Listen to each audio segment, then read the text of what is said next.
Just north of Dallas, forced to get money for her kidnappers and then forced into the trunk of her car. They drove to Albuquerque, where they let her go last night.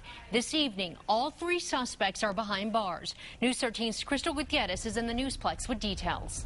And Jessica, police say after the woman was let go, she drove all the way back to West Texas through the snowstorm.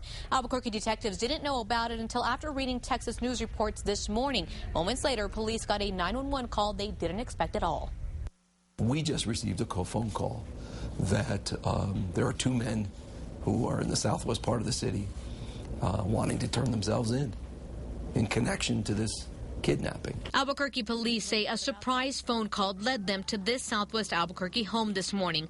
Two men, Edward McElroy and Nathaniel Williams, were arrested, wanted out of Texas for allegedly forcing a woman into the trunk of this car and driving to Albuquerque. I can only imagine from reading that story how horrifying it was for the victim. The alleged victim is Eileen Loscott, a postal worker who left work around 1:30 yesterday morning. At this intersection outside of Dallas, another vehicle crashed into her car. It was a staged accident to get her out of the motor vehicle. Police say Eileen called her husband to tell him about the crash. He didn't answer, but voicemail picked up and recorded the voices of three men demanding her debit and credit cards. About an hour later, ATM surveillance cameras captured Eileen withdrawing hundreds of dollars. A shadowy figure was in the passenger seat. Police say the men then forced Eileen into the trunk of her car.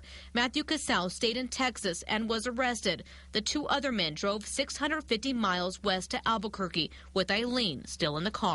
Or 5 o'clock yesterday. That was when they got here? Because they got dropped off on uncertain, yeah. Albuquerque police say just after 8 this morning, the two men called them to surrender. Asked to turn themselves in by their family. Williams and McElroy were handed over to the FBI and will soon be headed back to Texas. Back to you.